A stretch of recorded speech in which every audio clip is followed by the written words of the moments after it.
Yamo bibia jomo bibia akwaba. Ediba African History and Heritage TV so. And that's also for historian Kwaju Ajimai. Masai Ajia Kunya Bio. Na sene ya meya ne daano. Mede nsema emu ede ene brew. Yedi kan beda obo ade ase Allah subhanahu wa ta'ala Allah azwajal Allah maliki kudus se ode ene dai acheyen.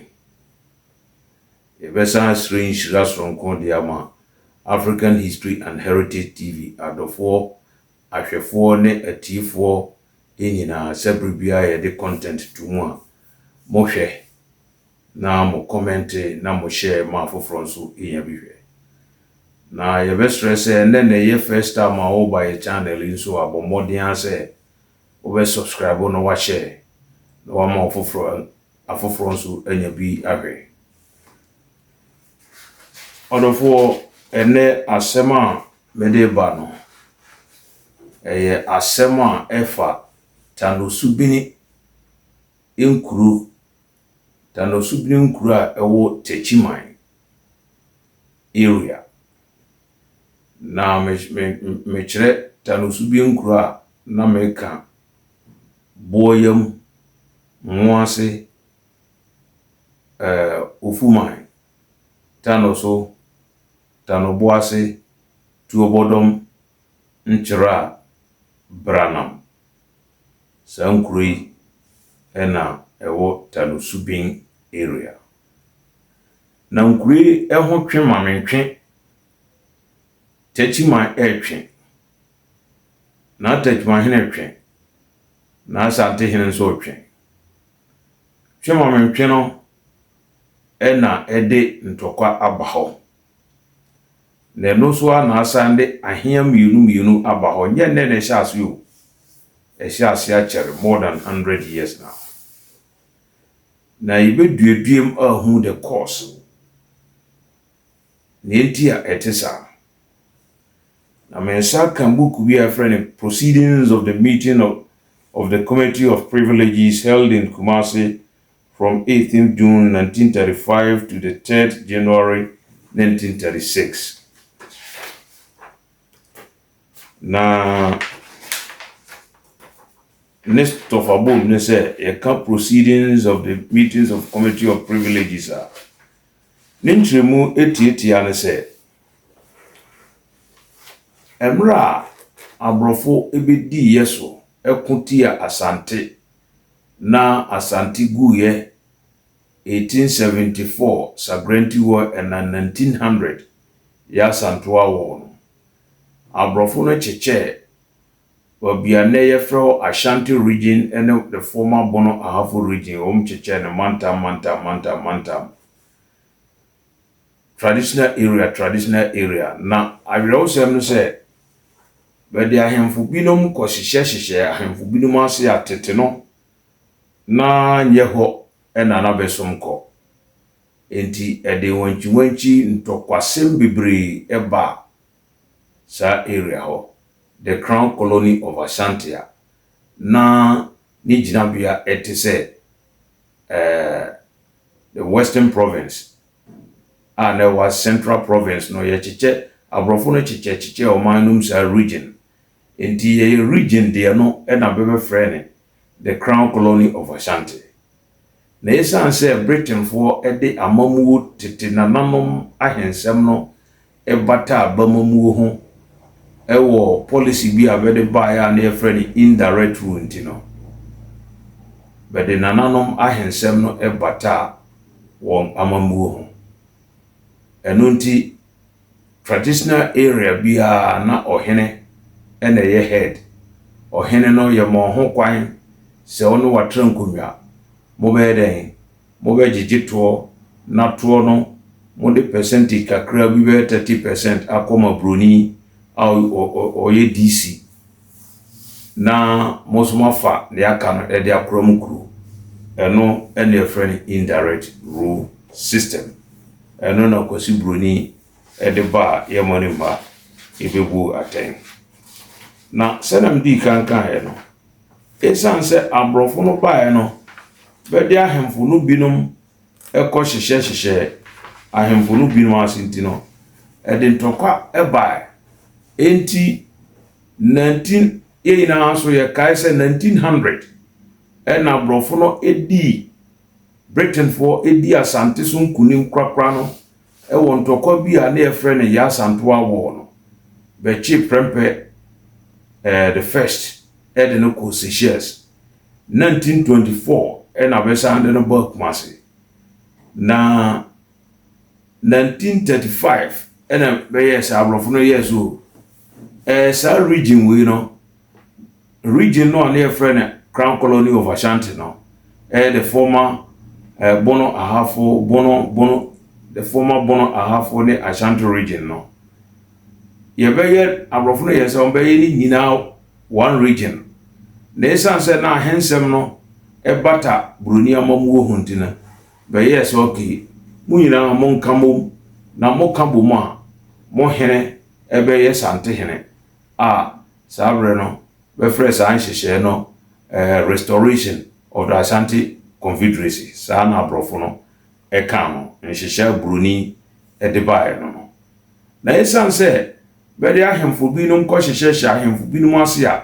ede ntokwa ba yenti no the committee bi si ho a near friend committee of privileges a commission of inquiry so hini bi anko kamba bi anosom ko asana broni eba na yenyinu mfiri nipa na onhye nase tete no broni enyinu mfiri ho na ema asundwe emra na committee no abete ye no members no na ye chief commissioner of Ashanti ono ye broni ye friend FWF Jackson ono no ti Kumasi na sante hene otumfo Osajman Prempe the second na dwabem hene Nana Yaosapon the second aguna hene Nana Koju Apaw na adonting hene Nana JK Frempong sa nipa enumi na be constitute the committee of privileges aban ana colonial government no de share o monsa se wono me yeden wo mo enye hwehwemu na bobia ese bele no kreto no bemfanto na bobia ohini bia na osom kodada no ansa na broni ba no wasom ede akoho na minua no sa committee of privileges trans no efata no subi nkura amabube hu no nokredie bi anya djuma ewo ho enunti na between Techiman ene Asante aye twema mentwe a bribia no eya na ahemienu ewo ho no won se nipa wotena asem so na se wanka nokura asem mu 100 years kura na ewo ho na saa bukuwe committee no trans no bepo abebo ye nyina bekuchire egu bukuwe mu aye friend proceedings of the meetings of the committee of privileges entino me be kenkan ba bi na me no nyina ya twadwen ye be kire ya dwen sa atentene na ekoso a ye be hu se atentene ni bi a ankoso nti eno nti ma bribia no ya na gedam ye hwe composition of the committee members no a Jackson no broni no ye chief commissioner of Ashanti no ono woti Kumasi ena Nana Prempe the second ono so ka ho ene na hemfo me saka ho nti na be 5 sa panel member African members no yina na be sante hene ne honam sofo banyi ba ko pekura amfiri bono area ha be yina na be free metropolitan Asante ne bebe transo broni no so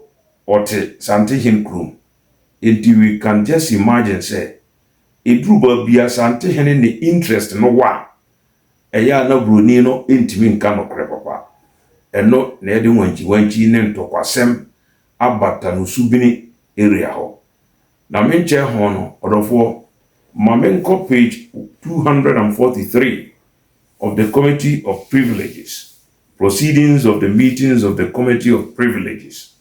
Na yenti epa abrofo ana kwasi broni ebo ye de to ho a sabri eno na bija tanosubini ho ndokwasema yepata enwieda. Thanos was represented by Queen Mother, Kuntihene, and a linguist of Thanos. Thanos was born Techuma and Okamwasem. Thanos Hema, I remember that after the Techuma War, I was placed under the Ahinkruhene by the Asantehene. The Techuma Hene begat my ancestor. Before the Techuma War, I was serving Techumans too, and after 1900 rising, I was placed under him. I was again placed under the Techuma Hene by government. That's what I can say. Techuma Hene, ono enewo, ono ne janom. Tano so for wasma wekani. Na sante hene emeko enchi Techuma no. Na oyede na osum Techuma. Na obeko eji obeko tie Techuma no. Ena ode no ko share ohemfo frase ewo Ashanti region. Asante Ahinkruhene ode no ko share Ahinkruhene ase. Na achire broni so by 1900 to 1935. No say ni free ho esande no ko share Techuma hene ase. Yentro aso. I was not serving the Ahinkruhene with my lands. The Techuma Hene owns the lands, and I wish to serve him. Near Thanos Hema Okan no. Or say Ahinkruhene no de Twakan le eda ono nentem no. Na eya yonkofa na asase nka ho. Na Techuma Hene na asase no eye ne dia me ka Thanos o. Mo me okwe. Thanos Kuntihene. We were formerly serving Techuma. But when Nana Opoku conquered Techuma, we were placed under Ahinkruhene in war. A captive and his property belongs to the captor, right? Now, Aguna Hene, Boyam Hene called again and cross-examined by the chief commissioner. I wish Boyam Hene Nekase, I wish to serve the Asante Hema and give up all rights in the Techuma division. I shall not pay part of Techuma student. Techuma Hene, Boyam is my relative and is the head of the Techuma royal family. But as he says, he has been given to the Asante Hema and therefore would not pay part of my student. He cannot occupy the Techuma stool. Now, Boyam Hene, I am prepared to ostracize myself from Techuma. The Techuma, Boyam Hene ka ene se, ono so de na oye dishye ewo Techuma akonwa no ho. Na oye Techuma Hene na busuani. Now, or say Boyam is my relative and is the head of the Techuma royal family. Techuma royal family, Techuma oyoku abusuyaku no, Boyam ene edano. But as he says, he has been given to the Asante Hema and therefore would not pay part of my student. He cannot occupy the Techuma stool. And Boyam can say, I am prepared to ostracize myself from Techuma. Techuma Hene can say, Esa and say, Boyam, or no, or na busuani dia, ayokufo no ina on a yepani. Na sende or say, on some Techuma biu, no bekwa koson Asante Hema dia. Ene na chese, nkoye this year Techuma kunwa no otim dibidie. Enso ontimi enkodi Techuma kunwa. Eho na Boyam Hene ekan se ono de kra wajatum se obi tware ne ho asu afri Techuma asem nyina ho. Now yenti the chief commissioner of Ashanti kan The committee have sat for 5 days on the Techiman case. I think it will be good if I give a short history of Techiman from the evidence produced before the committee. There is no doubt whatever that Ashantis waged war against Techiman and the Techumahene was captured. The war took place about 1750 to 60. In other words, nearly 200 years ago. As a result of that war, various Techiman villages were given to various Kumasi chiefs, and they served Kumasi up to the time of the Yasantua War, that is 1900, when government broke Ashanti Confederacy and gave various Kumasi chiefs to outside Amahene. And gave various Kumasi villages to outside Amahene. As a result of the distribution, the villages in question were returned to Techiman. Now, Techiman, in a statement, said that Nana Prempeh promised to return to him his villages if he returned from German. There is no evidence to support this statement.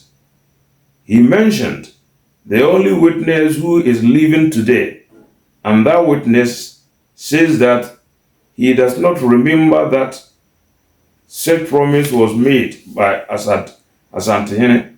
As a matter of interest, I must say that I myself went into old records, and I did not see any record of such promise ever having been made.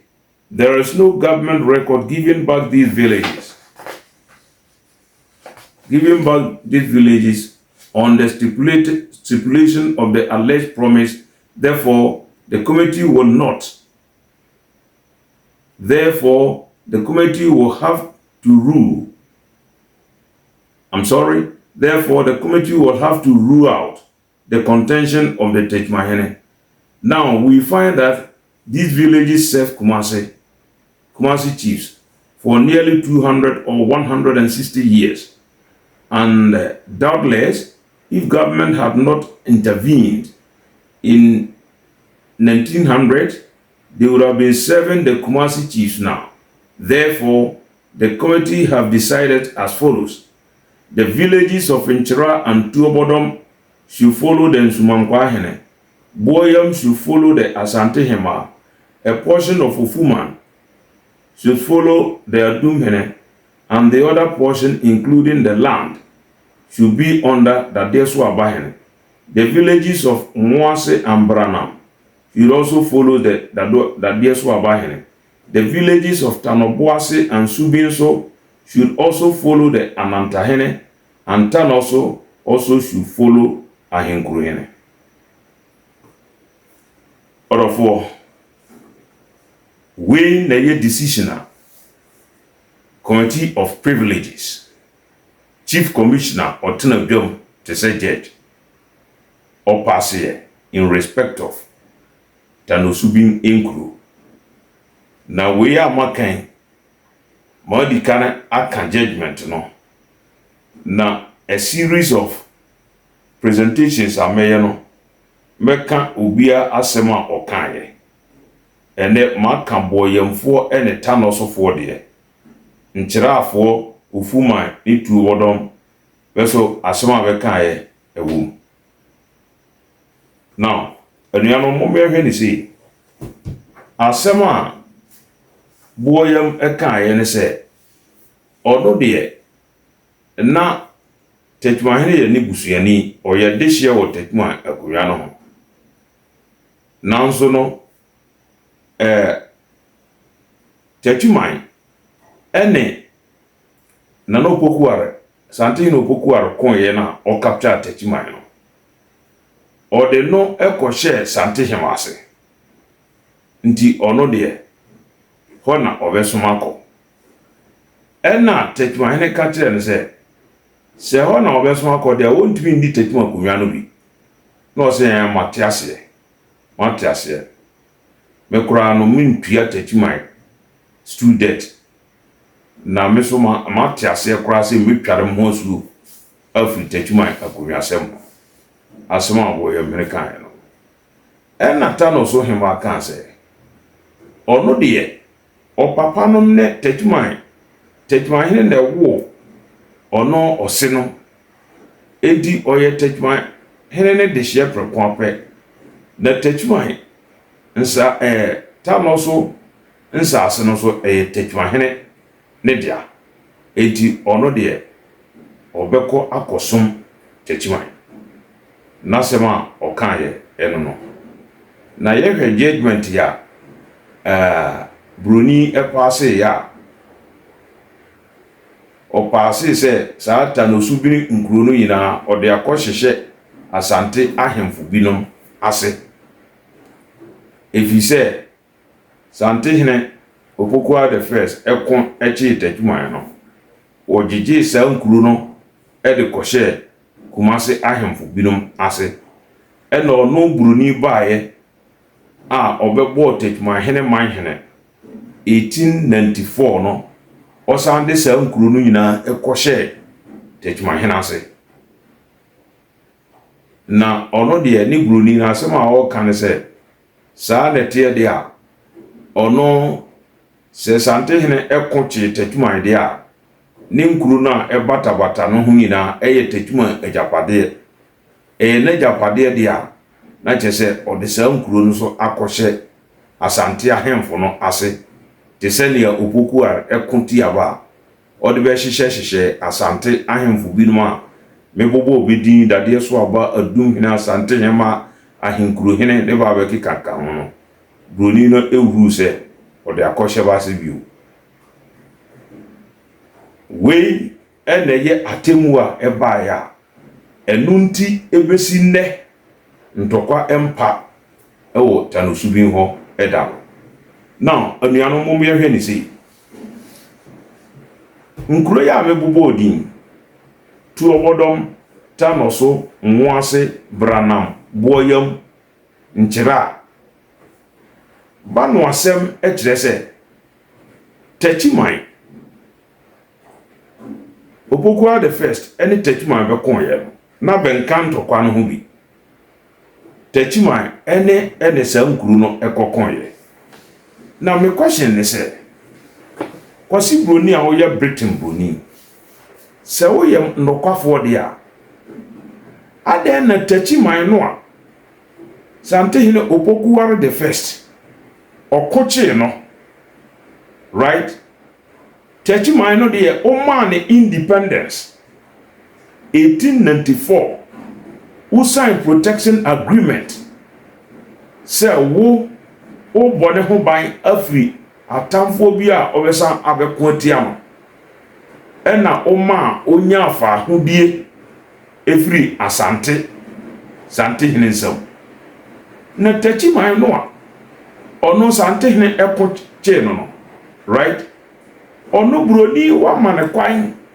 ene na akontiase apam se o de ne fa ahodie ama no a ade na ba abaka no a be no ban konto kwa no bi amwo Techiman no de be de o tabiribe nyina e de kwekọ kohye asante ahemfo no ahemfo no asibio minua dwene ho hwe e fair judgment enye fair judgment what I say now yento asubio tano so de oto nanum tuo tano so hema to nanum tuo se ono Techiman hene no ewo na busuafo nyina na ja ne Techiman hene and therefore why you ready say Techiman ena obesane akosom enti se broni a otra biom no se nyentanchia na obu ya obi a ono wanko ntokwa no bi na mom okosum sante hene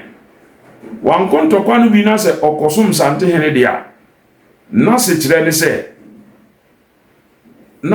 se ode ne pe ne koe na ode ne pe ne koe na committee of privileges no trans no ono asana tunanum tuo se ode ne pe ne koe na ode no pe ebekọ akosum Techiman aden na chief commissioner of Ashanti Jackson uru se chenchenchi a ene ode ne akohye ahinkuro hinase ana sante hemase no nkosum sante hene through sante hema menua judgment wo de yenue biu yen analyze ni yi ufi se Bruni Chief Commissioner of Ashanti obu atentenene wo mu atentenene a wo munti e na bribia tanosubini no mho ye wo ahemienu e wo ho what you say you see apumpo na obo na suo no de oda asukache techi man no a oni Asante hen poku war kon ye no a ochi techi man no mu no ono de wagya no o de ne pa no ama Chief Commissioner of Asante wa demarcate in the land wa ye ne map a demarcate bo bia ne land fa ayi ho e de ama no san se o ne sign agreement 1894 what you say na ba oni banko bi no adenti ba oni banko no ba ntokwa no banko bi no aden na be de wo be kohye Asante ahemfo asia enne besi ne yina a generate a friend say ntokwa e wo ho odofo dwene ho e se kosi Bruni oye ne kwafo colonizer oye no kwafo enti menua no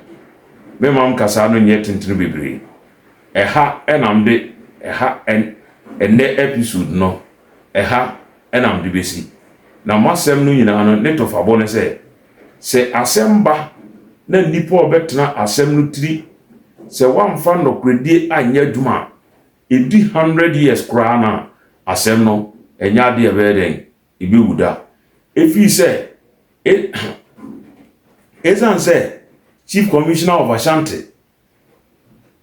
Jackson otena asemti na no kredie a ese ode kan asem na kokoduro no wamunya sa no kredie na kokoduro no amfa nka asem a okachi ano no wo se tanosubini ho bribia no ntokwa ho techmahene kosi ne hen ha na Asante hen kosi ne hen ha na ba kansi ani mu na tri na jadam enti se ubu attention asanete enti until this verdict the proceedings of the committee of privileges no until say you be challenge some proceedings we because proceedings we no a colonial heritage Bruni never mae nana ni trimpo de mae no kra so no a bias because techmahene no aye koche no ono de one man independence what I say one man or no independence ade na ni nkuro nketenkete no abekire se na babusuani no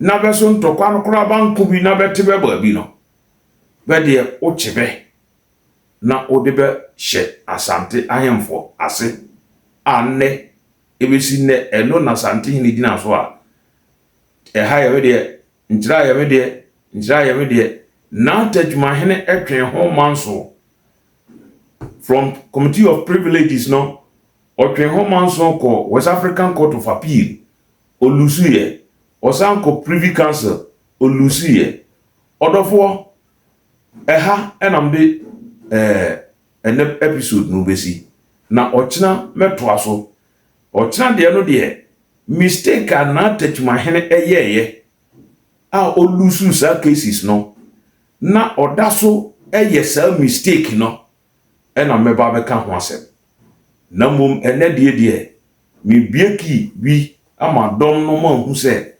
atentene ni bi a ankoso ewo Committee of Privileges ne bre no eno na ayi tanosubin area ho nkuru no abebresa bribia no ntokwa ho. Now we have to overturn this decision. The decision must be overturned because decision not a colonial decision. What I say? As I say, you overturn this decision way. Say you overturn this decision no tano subini mo enya dia asumdwe ebeba hoda.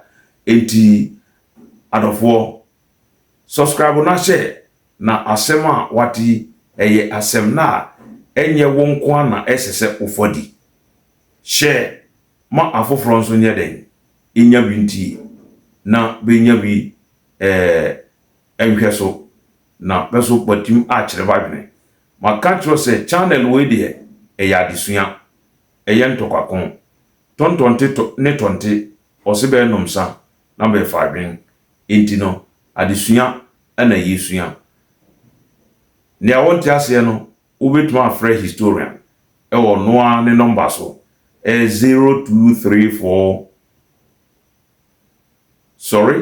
0243 615788 mesana timbio 0243 615788 0243 615788 ni awonti ase bia ubetuma afrɛ me ɛwɔ me private number so na me no be charge ne if you say saa na ɛya adɔfo binom ɛyɛ no medamase me ma monitie adekyɛ